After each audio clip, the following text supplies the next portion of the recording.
Hello students, myself Najiba Ibrahim and welcome back to my channel e learning accounts and maths. Students, हमने question number 46 तक सारे questions कर लेते हैं। आज हमें करना है question number 47। Following is the balance sheet of Mewanka limited as at 31 March 2022।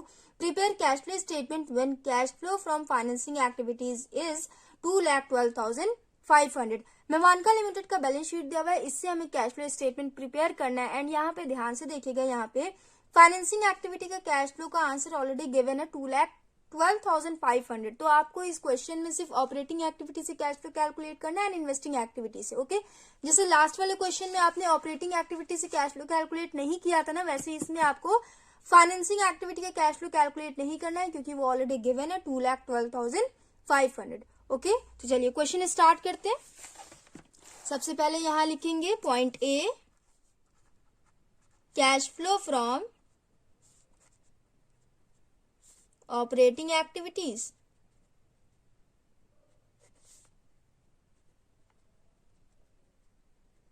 इसके बाद नेट प्रॉफिट बिफोर टैक्स की एंट्री होती है ना।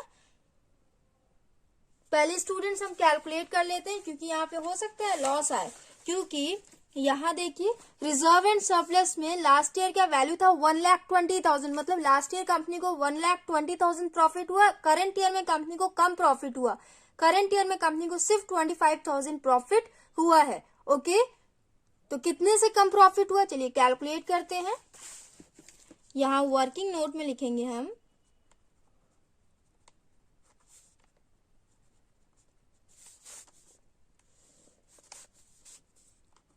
Profit and loss balance, current year minus previous year करते हैं ना। 25,000 माइनस 1,20,000 कितना हो जाएगा, ये हो जाएगा माइनस 95,000। ब्रैकेट में हो जाएगा 95,000। कंपनी को 95,000 का लॉस हुआ। ओके, इसके बाद डिविडेंड की एंट्री होती है, तो क्वेश्चन में आपके डिविडेंड गिवन है नहीं। प्रोविजन फॉर टैक्स की एंट्री होती है एंड जनरल रिजर्व की एंट्री होती है, तो रिजर्व अमाउंट गिवन था नहीं, डिविडेंड अमाउंट गिवन नहीं था। Provision for tax amount given है, बल्कि हमें कैलकुलेट करना है। तो देखिए यहाँ पे शॉर्ट टर्म प्रोविजन में provision for tax last year value है 70,000, करंट ईयर वैल्यू शो कर रहा है 68,000। एंड आपकी एडिशनल इन्फॉर्मेशन में पॉइंट सेकंड में लिखा हुआ है tax of 53,000 was paid during the year. 53,000 tax company ने करंट ईयर में पे किया है, मतलब ये इनकम टैक्स पेड गिवन है। आपको provision for income tax calculate करना है, तो उसके लिए हम provision for income tax account maintain करते हैं ना। तो यहाँ लिखेंगे प्रोविजन फॉर, इसमें सबसे पहले opening balance and closing balance की एंट्री कर लेते हैं। तो ओपनिंग बैलेंस दिया हुआ है आपका 70,000 एंड क्लोजिंग बैलेंस 68,000। तो इस साइड ओपनिंग बैलेंस की एंट्री होती है, यहाँ लिखेंगे बाय बैलेंस BD, क्योंकि ये लायबिलिटी होता है इसलिए इसकी ओपनिंग बैलेंस की एंट्री क्रेडिट साइड में होती है। 70,000 टू बैलेंस CD 68,000, ये हो गया। इसके बाद आपकी एडिशनल इन्फॉर्मेशन में टैक्स पेड अमाउंट गिवन है, तो हमें provision for income tax calculate करना है ना। यहाँ लिखा हुआ है 53,000 कंपनी ने टैक्स पे किया, तो टैक्स पे किया कंपनी ने, एक्सपेंस हुआ, एक्सपेंसेस की एंट्री डेबिट में करते हैं। यहाँ हो जाएगा टू बैंक, ब्रैकेट में हो जाएगा टैक्स पेड 53,000। बस इतनी ही एंट्री होगी। अब आप टोटल कर ले, 53,000 प्लस 68,000, ये हो जाएगा 1,21,000। 1,21,000 माइनस 70,000, ये हो जाएगा 51,000। यहां हो जाएगा by statement of profit and loss, bracket में हो जाएगा प्रोविजन फॉर टैक्स।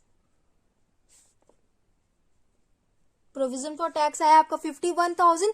यहाँ प्रॉफिट एंड लॉस बैलेंस में हम ऐड करते हैं ना, यहाँ लिखेंगे ऐड प्रोविजन फॉर टैक्स, मतलब कंपनी ने करंट ईयर में प्रॉफिट से निकाल के 51,000 प्रोविजन में ट्रांसफर किया होगा, तो वापस से इस अमाउंट को हम प्रॉफिट में ऐड करेंगे। यहाँ देखिए माइनस 95,000 प्लस 51,000, ये हो जाएगा 44,000 माइनस 44,000 होगा ये। ओके, तो ये आया आपका नेट लॉस बिफोर टैक्स। यहां लिखेंगे net loss before tax. lakhs, loss आया था 44,000।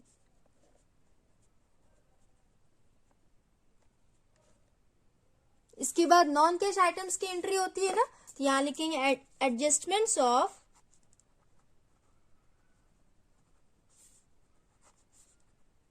Non cash items. इसमें देखिए शेयर कैपिटल की एंट्री होती नहीं है, रिजर्व एंड सरप्लस की एंट्री होती नहीं है। लॉन्ग टर्म बोरिंग्स पे अगर कंपनी ने इंटरेस्ट पे किया है तो उसकी एंट्री होती है ना। तो यहां देखिए नोट्स टू अकाउंट्स में लॉन्ग टर्म बोरिंग्स में क्या दिया हुआ है, 10% लॉन्ग टर्म लोन।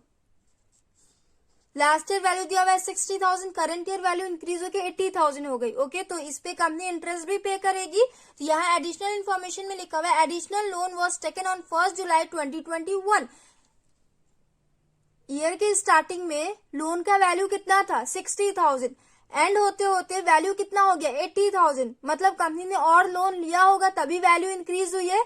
तो यहाँ पे वही लिखा हुआ है कि ये जो वैल्यू लोन का वैल्यू इंक्रीज हुआ है वो लोन कंपनी ने 1 जुलाई को लिया था। तो इस पे इंटरेस्ट कैसे कैलकुलेट करेंगे, अप्रैल मई जून 3 महीने का हम 60,000 पे कैलकुलेट करेंगे, and July August September October November December January February and March 9 month का हम 80,000 पे कैलकुलेट करेंगे। कैसे, देखिए ध्यान से देखिएगा। इंटरेस्ट पेड अमाउंट हम कैलकुलेट कर रहे हैं। ओके, 60,000 था पहले कंपनी के पास लोन, 60,000 इंटू रेट कितना दिया हुआ है, यहाँ 10% लॉन्ग टर्म लोन है ना, तो रेट है इसका 10/100 इंटू 3 मंथ कंपनी के पास 60,000 लोन था, तो कंपनी ने 60,000 पे इंटरेस्ट पे किया होगा। 3 1 जा 3, 3 4 जा 12, 4 1 जा 4,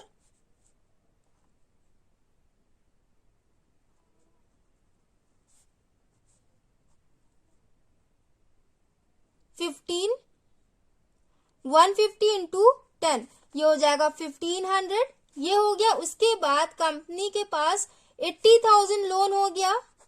1 जुलाई को कंपनी ने और लोन ले लिया तो टोटल वैल्यू 80,000 हो गया। जुलाई के बाद कंपनी 80,000 पे इंटरेस्ट पे करेगी, तो ये हो जाएगा 9/12। जुलाई अगस्त सितंबर अक्टूबर नवंबर दिसंबर जनवरी फरवरी एंड मार्च 9 मंथ होगा। 3 3 जा 9, 3 4 जा 12, 4 1 जा 4, 4 2 जा 8, ये हो जाएगा 3 2 जा 6, एंड ये 600 इंटू 10, ये हो जाएगा 6,000।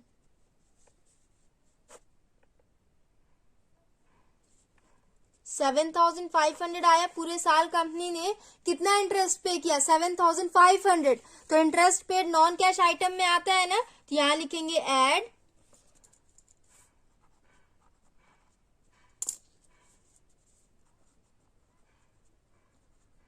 इंटरेस्ट पेड 7,500, ये हो गया। इसके बाद स्टूडेंट्स करंट लायबिलिटी की एंट्री इसमें होती नहीं है। फिक्स्ड एसेट पे अगर डेप्रिसिएशन लगा हो तो उसकी एंट्री होती है, एंड अगर कंपनी ने सेल किया तो उस पर कंपनी को प्रॉफिट या लॉस हुआ तो उसकी एंट्री होती है। तो इसके लिए पहले हमें अलग से वर्किंग नोट में फिक्स्ड एसेट अकाउंट बनाना होगा। आपके एडिशनल इंफॉर्मेशन में मशीनरी लिखा हुआ है, तो यहां लिखेंगे मशीनरी अकाउंट। देखिए मशीनरी अकाउंट का ओपनिंग एंड क्लोजिंग बैलेंस लिखेंगे पहले।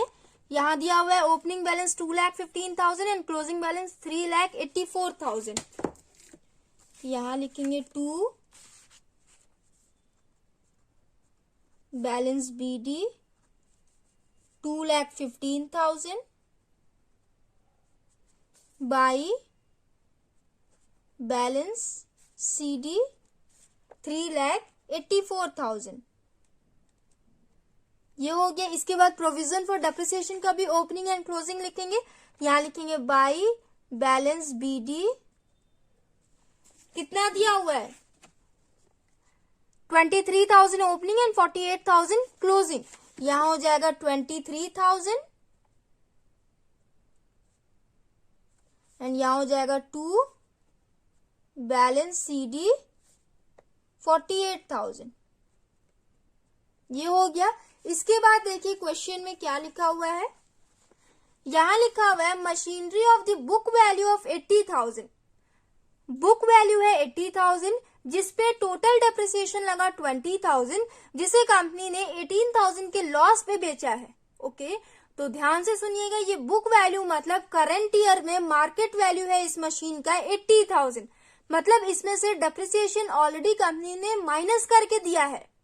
ठीक, कॉस्ट अमाउंट गिवन नहीं है, मार्केट वैल्यू गिवन है। तो जब भी क्वेश्चन में मार्केट वैल्यू गिवन हो तो उसमें से हम डेप्रिसिएशन माइनस नहीं करते, क्योंकि उसका मतलब ये होता है कि ऑलरेडी इसमें से डेप्रिसिएशन माइनस करके दिया हुआ है।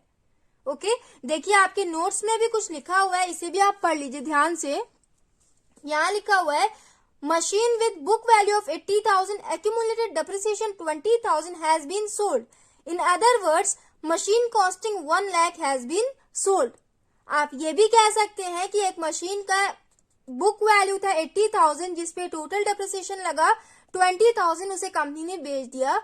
और आप ये भी कह सकते हैं कि 1 लाख की मशीन को कंपनी ने बेच दिया। आपका कॉस्ट अमाउंट दिया हुआ है 1 लाख, इस पे डेप्रिसिएशन लगा 20,000, तो माइनस करिए 80,000 ऑटोमेटिक आ गया ना आपका।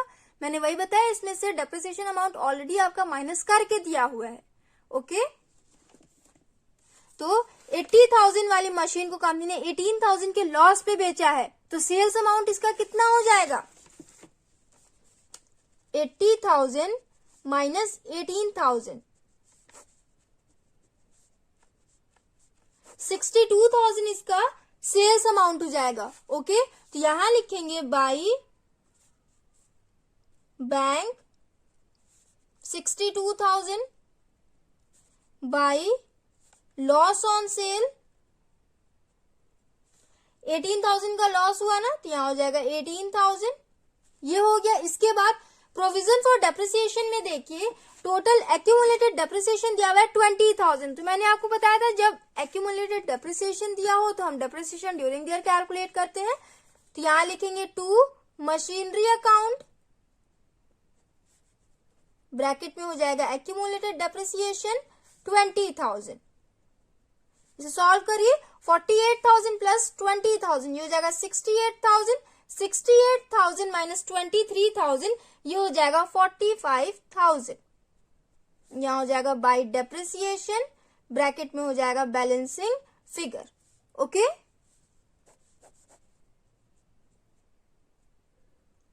इस अमाउंट को हम इधर ट्रांसफर करते हैं ना, तो यहां हो जाएगा बाय एक्यूमुलेटेड डेप्रिसिएशन 20,000 हो गया। इसका भी टोटल कर लेंगे, 3,84,000 प्लस 20,000 प्लस 18,000 प्लस 62,000 ये हो जाएगा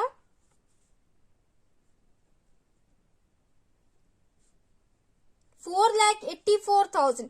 4,84,000 माइनस 2,15,000 ये हो जाएगा 2,69,000।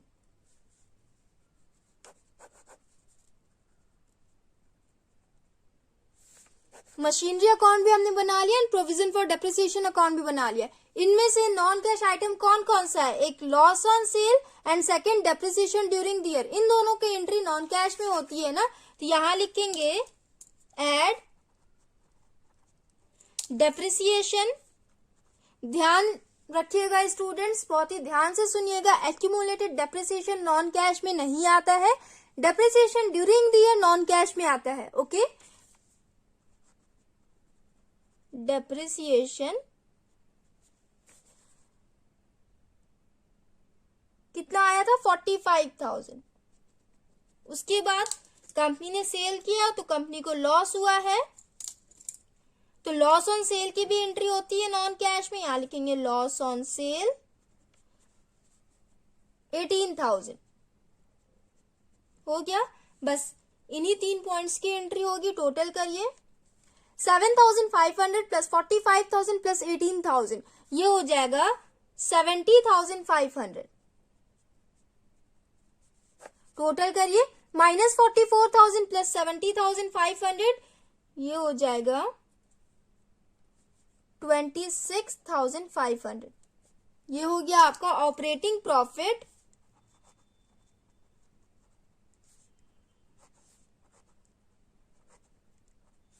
Before working capital changes. इसके बाद students current asset and current liability का ट्रीटमेंट करते हैं ना। तो यहाँ क्वेश्चन में देखिए आपकी करंट लायबिलिटी में लिखा हुआ है trade payables, last year value था 20,000, करंट ईयर वैल्यू डिक्रीज होकर 6,000 हो गई, 14,000 से वैल्यू डिक्रीज हुई है, आउटफ्लो हुआ है, तो आउटफ्लोज को हम लेस करते हैं, ये हो जाएगा लेस ट्रेड पेबल्स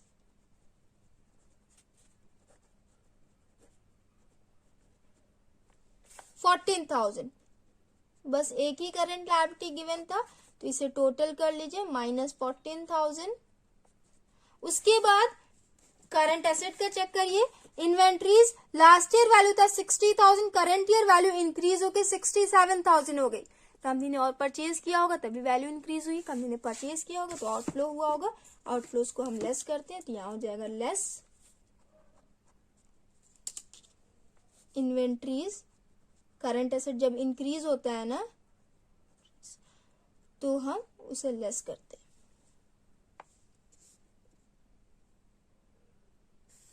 7,000।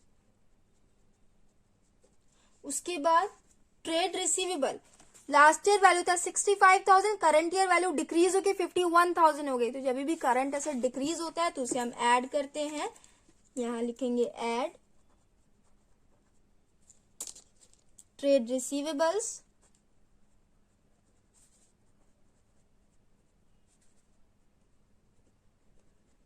कितने से वैल्यू डिक्रीज हुई है 65,000 माइनस 51,000, ये हो जाएगा 14,000। उसके बाद cash in bank balance cash equivalents में आता है। उसके बाद अदर करंट एसेट, देखिए यहाँ पे लास्ट ईयर वैल्यू था 4,000, करंट ईयर में वैल्यू 0 शो कर रहा है, 4,000 से वैल्यू डिक्रीज हो गई। जब डिक्रीज होती है तो उसे हम ऐड करते हैं ना, other current asset 4,000। Current asset and current liability का भी हमने ट्रीटमेंट कर लिया, अब टोटल कर लेंगे -7,000 प्लस 14,000 प्लस 4,000, ये हो जाएगा 11,000। ये हो गया। अब आप टोटल कर ले 26,500 माइनस 14,000 प्लस 11,000, ये हो जाएगा 23,500 हो गया।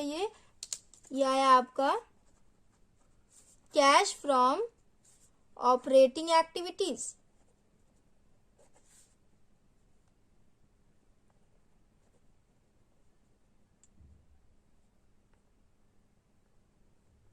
इसके बाद स्टूडेंट्स अगर आपके क्वेश्चन में टैक्स पेड गिवन होता है तो हम इसके बाद इनकम टैक्स पेड को लेस करते हैं ना। तो यहाँ पे टैक्स पेड गिवन था ना 53,000, यहाँ लिखेंगे लेस इनकम टैक्स पेड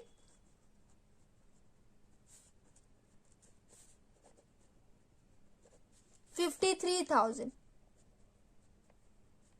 ये देखिए 23,500 माइनस 53,000, ये हो जाएगा -29,500। ये आया आपका कैश यूज्ड इन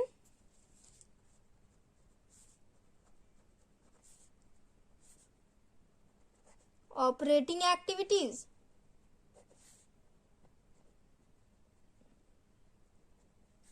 हो गया। इसके बाद इन्वेस्टिंग एक्टिविटी से कैश फ्लो कैलकुलेट करते हैं ना, तो यहां लिखेंगे point B, cash flow from investing activities. इसमें फिक्स्ड एसेट की एंट्री होती है ना, तो यहां देखिए फिक्स्ड एसेट में मशीनरी एंड एक्यूमुलेटेड डेप्रिसिएशन दिया हुआ था, दोनों मैंने ऑलरेडी वर्किंग नोट में बना रखा है। यहां देखिए मशीनरी में कंपनी ने 62,000 का मशीन बेचा है एंड 2,69,000 के मशीन को परचेज किया है, तो यहाँ हो जाएगा टू बैंक और ब्रैकेट में हो जाएगा परचेज। तो सिर्फ परचेज एंड सेल्स की एंट्री होती है ना, तो इसकी एंट्री कर लेंगे। यहां लिखेंगे परचेज ऑफ मशीनरी,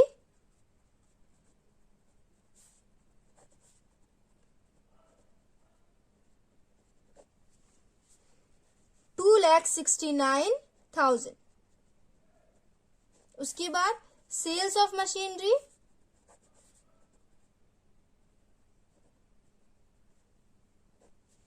62,000, बस इतनी एंट्री होगी। माइनस 69,000 प्लस 62,000 ये हो जाएगा माइनस 2,07,000।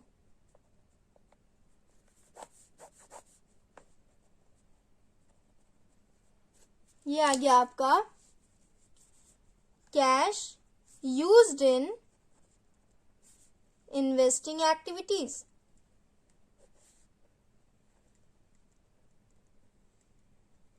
हो गया स्टूडेंट्स। इसके बाद फाइनेंसिंग एक्टिविटी का कैश फ्लो ऑलरेडी गिवन था ना आपके क्वेश्चन में, तो सेम वाला पॉइंट लिख देंगे। Point C, cash flow from financing activities.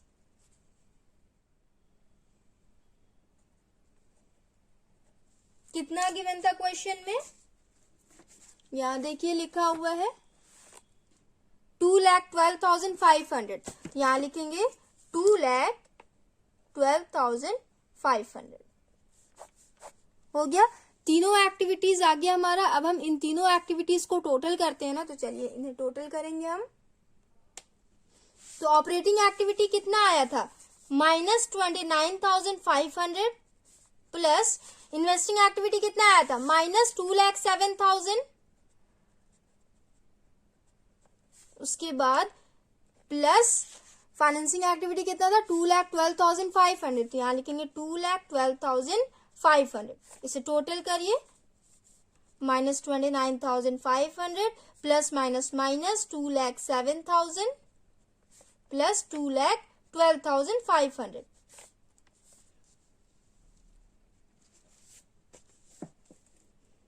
इसे कैलकुलेट करिए स्टूडेंट्स, ये हो जाएगा माइनस 24,000। ओके, माइनस में आंसर आया, तो यहां हो जाएगा डिक्रीज इन कैश इक्विवेलेंट्स।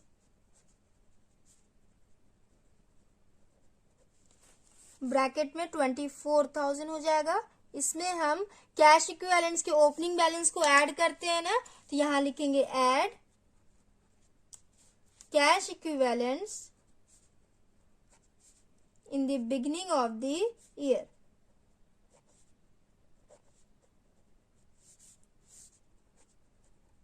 कितना दिया हुआ है, cash in bank balance cash equivalents में आता है ना, तो ओपनिंग बैलेंस कितना दिया हुआ है 49,000, तो यहां लिखेंगे 49,000 माइनस 24,000, ये हो जाएगा 25,000।